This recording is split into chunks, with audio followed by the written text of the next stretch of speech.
este mesodermo extraembrionario que se encuentra en relación directa con el citotrofoblasto, que son estas células verde claritas, ¿sí? Esta membrana que se forma del mesodermo extraembrionario, que está en relación directa con el citotrofoblasto, se denomina mesodermo somático. Estamos 1, 2. Al pasar los días, chicos, esta estructura, ¿sí?, va creciendo, va desarrollándose. También van formándose cavidades o vacuolas en este mesodermo extraembrionario, ¿sí? Mesodermo extraembrionario. En la tercera semana nosotros hemos visto la formación del mesodermo intraembrionario. ¿Se acuerdan que pertenece a las 3 capas del disco embrionario? ¿Sí? Este es el mesodermo extraembrionario, que más adelante va a ayudar a formar la decidua basal, también va a ayudar a formar las membranas que van a recubrir el saco vitelino. Entonces es esencial y es importante, porque todo esto después va a contener al feto en crecimiento, como lo vamos a ver en el siguiente hito. Día 11, día 12. Aquí vemos. De esas vacuolas que estaban formándose en el mesodermo extraembrionario han ido creciendo, ¿sí? Esta estructura ha ido creciendo como tal hasta conformar una sola cavidad. Esto ya casi finalizando la segunda semana. Al finalizar esta segunda semana del desarrollo, en el mesodermo extraembrionario se forma una tercera cavidad. Esta cavidad es denominada extraembrionaria o cavidad coriónica. No olvidarse, vendría a ser una tercera cavidad, ¿sí? Una tercera cavidad, pero que se forma al finalizar nuestra segunda semana del desarrollo. Las dos primeras cavidades que inician su formación al inicio de la segunda semana son cavidad amniótica, que va a derivar de las células amioblásticas del epiblasto, la cavidad del saco vitelino primitivo, que va a derivar, cuyo revestimiento deriva del hipoblasto y se denomina membrana de Hauser. Esas son las dos cavidades al inicio de la segunda semana. Y para finalizar la segunda semana, vamos a tener una tercera cavidad. Entonces, cuidado, se confundan cuando yo les pregunte cuál es la cavidad que se forma o termina de conformarse finalizando la segunda semana del desarrollo, que es distinto. Entonces, las dos primeras que se forman al inicio de la segunda semana, cavidad amniótica, cavidad del saco vitelino primitivo. La tercera cavidad que se forma finalizando esta segunda semana es la cavidad coriónica. ¿Se ha entendido?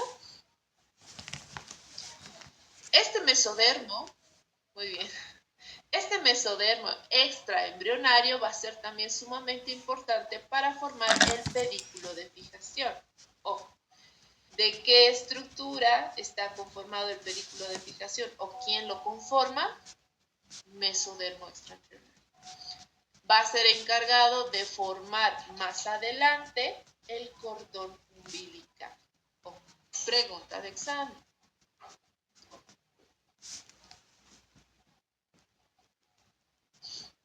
Muy bien, algunas de las anomalías que vamos a recordar de esta segunda semana del desarrollo del embrión. Vamos a ver nuevamente las anomalías en relación a la implantación. Tenemos dos. Una de estas, el embarazo ectópico. Definición de embarazo ectópico, chicos. A ver, aquí pregunto. Ruth, definición, ¿podrías darme la definición de embarazo ectópico?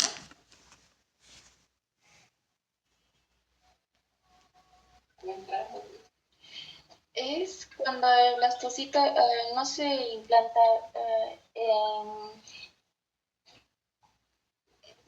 donde debería implantarse, en el endodermo.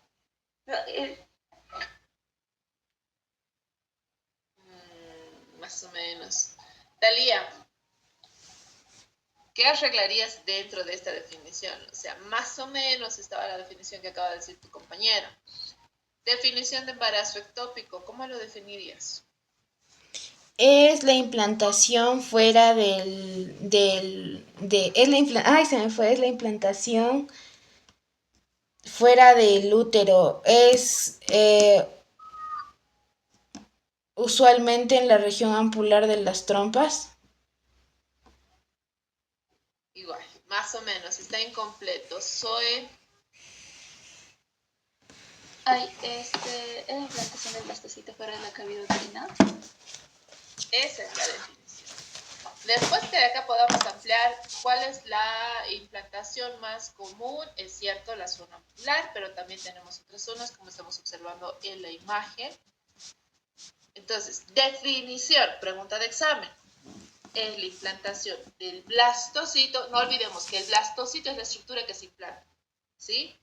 No tenemos en ese momento un embrión funcional, es el blastocito que se implanta. Entonces, es la implantación del blastocito fuera de la cavidad uterina. Fuera de la cavidad uterina. ¿Que tiene muchos lugares para implantarse? Sí, es cierto. El más común, zona ampular, pero también puede darse a nivel de la zona de las fibrias, que son las redes que captan al óvulo cuando es expulsado o sucede la ovulación. También se ha observado implantación a nivel del ovario, aunque parezca extraordinario, hasta ahí llegaron los espermatozoides y ahí se produjo la fecundación, como también en el istmo, o puede ser muy cerca del cuello uterino, o incluso aún mucho más extraordinario, fuera totalmente de toda la estructura uterina, ¿no? Pues estamos hablando del abdomen, de la cavidad abdominal a nivel del mesenterio. Puede darse si es que tenemos cirugías previas grandes, si es que ha habido heridas no cicatrizadas adecuadamente, puede darse, ¿no? Es asombroso lo que puede suceder en el cuerpo. Muy bien, entonces definición, no olvidarse, implantación del blastocito fuera de la cavidad uterina. Fuera de la cavidad uterina.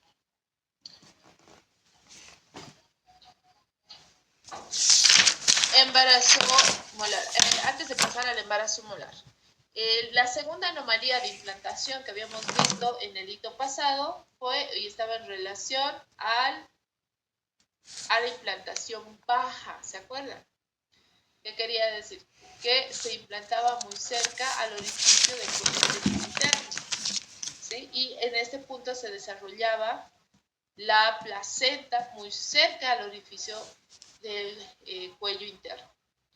Entonces, se producía o podía producir tres tipos, en este caso, según cuánta extensión ocupaba la placenta de este orificio del cuello uterino, ¿sí? Vendría a ser la segunda anomalía de implantación. Entonces, si yo les pregunto en el examen teórico, indícame dos anomalías de implantación, vendrían a ser embarazo ectópico y implantación baja o implantación o placenta previa. ¿De acuerdo? Muy bien, embarazo molar. Del embarazo molar vamos a ver o vamos a recordar que se da por un proceso no adecuado durante la fecundación, donde se lleva a cabo la fecundación de más de un espermatozoide al óvulo, ¿de acuerdo? Y va a depender, para que tengamos los dos tipos, tanto la mola parcial como la mola completa, va a depender del contenido, si es que este óvulo tiene los cromosomas o no tiene, o tiene ausencia de cromosomas, ¿de acuerdo? Entonces, ¿qué es el embarazo normal? Es una anomalía donde tenemos un crecimiento anormal trofoblástico de células trofoblásticas que impide que se desarrolle adecuadamente la gestación. Tenemos dos tipos dependiendo de cómo sucede la fecundación, ¿sí? Entonces, nuevamente, uno, que es la mola completa, quizás es, aparte de ser el más frecuente, es el que tiene más riesgo, se da debido a que ésta se encuentra en el proceso de la fecundación. Dos o más espermatozoides, que podría darse dos o más espermatozoides, fecundan a un óvulo que no tiene contenido, que está sin contenido genético, no tiene cromosomas. Por lo tanto, solamente se multiplican los cromosomas paternos. ¿Sí? ¿Me dejo entender? Solamente tenemos los cromosomas paternos de más de un espermatozoide y entre ellos se van multiplicando. Por lo tanto, dan como resultado una mola completa. No hay desarrollo fetal acá. ¿Sí? Es es el de más riesgo porque llega a ser coriocarcinoma. Este coriocarcinoma tiene apetencia o hace metástasis ¿a qué órgano? Principalmente. ¿Dónde estás, Yamilet? Sí, doctora. Yamilet, estamos hablando del coriocarcinoma. Este coriocarcinoma habíamos indicado que tiene apetencia por un órgano en particular. En los pulmones. ¿Cuál es? ¿A dónde realiza principalmente metástasis?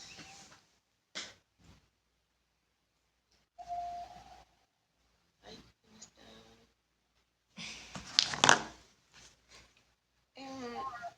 Mal no recuerdo, creo, es a los pulmones, doctora. Ya, pulmones. En el examen tienes que estar segura. Si me preguntas, ya perdiste la pregunta. ¿Sí? Pulmones. El coriocarcinoma tiene apetencia por los pulmones, por eso es el de más riesgo y al que deberíamos estar ojo atento, ¿no? O sea, prestar atención a todo lo que tiene la paciente inmediatamente. Muy bien, continuamos. ¿Dónde estamos? Ahora, vamos a la mola parcial. En la mola parcial, como su nombre dice parcial, tenemos un desarrollo parcial trofoblástico, asimismo un desarrollo parcial embrionario, ¿sí? Ahora, ¿cuál es el resultado? Bueno, es la fecundación de 2 o más espermatozoides a un óvulo que sí tiene contenido, es decir, que tiene los cromosomas. Por lo tanto, se desarrolla una triploidía, ¿de acuerdo? Y se van a ir multiplicando. Por lo tanto, esto va a dar lugar al desarrollo de un embrión que puede llegar a desarrollarse parcialmente. Muchos de estos fallecen en el proceso, porque también tenemos el desarrollo anormal trofoblástico. Las células trofoblásticas igual están proliferando de manera normal, ¿sí? Entonces, dos tipos, completo, parcial. ¿Cuál de estos me da como resultado hay más riesgo de coriocarcinoma? Ustedes responden. Mola completa. Perfecto. ¿En cuál se desarrolla en base a una triploidía durante el proceso de fecundación? Ustedes responden. Mola parcial. Muy bien. Así, seguros tienen que estar al momento del examen, chicos. El examen teórico. Aquí está lo que les decía, ¿no? Los patrones de fertilización. Mola completa, tenemos 2 espermatozoides que van a ir a fecundar un óvulo que no tiene su DNA materno, no tiene contenido genético, no tiene sus cromosomas. Vamos a tener en la mola parcial la fecundación de 2 o más espermatozoides, donde sí van a fecundar a un huevo, es decir, a un óvulo que tiene su contenido genético, que tiene sus cromosomas, generando una triploidía. Perfecto, entonces, parcial, completo. Completo, no hay embrión. Parcial, sí hay embrión. Completo, el de mayor riesgo para coriocarcinoma. Parcial, no hay tanto riesgo, pero aún así es peligroso para la madre como tal. Proceso de... Ay, ¿quién se atrasó? Espérenme un segundo, vamos a admitir. Mariel, buen día. ¿Te dormiste? Buenos días, doctora. Disculpe, no tenía señal. No te preocupes. Muy bien. Entonces, cuidado y que se les pida en el examen teórico, chicos, indíquenme las diferencias, 3 diferencias, márquenme 2 diferencias entre embarazo molar completo e embarazo molar parcial, ¿no? Ustedes tienen que saber diferenciar desde el origen, ya estamos indicando, ¿no? Entonces, aquí acabamos de mencionar. Ahora, factores de riesgo. ¿Qué era un factor de riesgo, chicos? No confundir con cuáles son los signos clínicos, no es lo mismo. Factores de riesgo.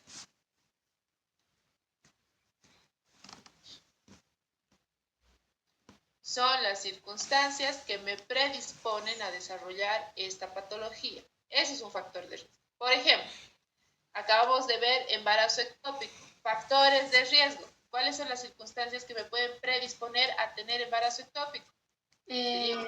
La edad de la madre, también ¿Qué más? enfermedades como la clamidia, ¿no? ETS como la clamidia. Ya.